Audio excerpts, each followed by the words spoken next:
Divorce in the Black. Did y'all watch it?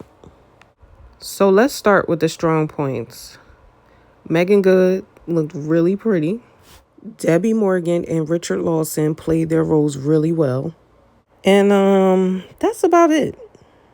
Corey Hardrick played the role of Dallas, which, if you ask me, they were kind of pulling parts from his real life, but we ain't gonna talk about that right now. He was basically obviously abused and manipulated by his mother, who was still controlling in his life, even though he was a grown man and married. And the mom, y'all let me know if I'm tripping, but was she or was she not trying to give Monique? Her eye contact and her facial expressions that she was making reminded me a whole lot of Monique. And Tyler Perry, if you miss her, all you gotta do is say that.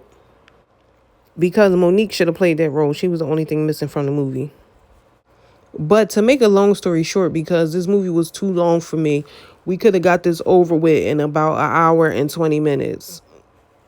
But this man was having mental health flare-ups because of the abuse from his mother, and he had a drinking problem, and he was beating his wife and just wreaking havoc on the community and just acting a fool. Now, due to the fact that he was verbally and physically abusive to his wife, for some reason, he thought she was cheating on him, and they end up getting a divorce. He filed for the divorce. She signed the paper. She didn't put up a fight for it or anything like that.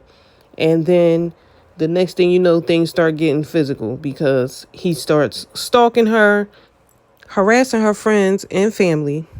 And he didn't stop until somebody got hurt. Now, I ain't going to tell y'all who got hurt because y'all will see that if y'all watch the movie.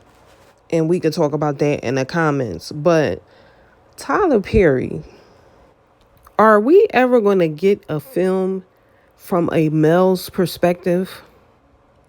Like, the movie was drawn out, but they just didn't outline how the male became to be who he was. Like, how come we can never get the story of a man from this man? Like with Ava, we got to see her interact with her parents. It was a little backstory on her.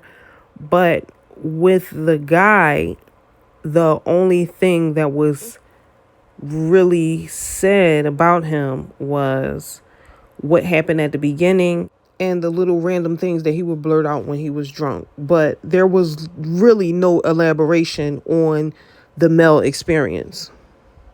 Like, I hate when movies have unnecessary dialogue. There was too much talking, but not enough elaborating on the overall story or where we were going at with this whole thing. It was just a bunch of conversation that led to nowhere. Now, I will say this was a lot better than Mea Culpa, but still not that great. Like, I only watched it because, you try to support Black creators, but I've seen better on Tubi. Also, they're out there saying that Tyler Perry gave them the biggest checks of their life, of their careers. So I'm definitely here for that. I'm definitely here for the girls and the boys getting paid. But he can keep these storylines, seriously. Like, what y'all think? Come on down to the comments and let's talk about it.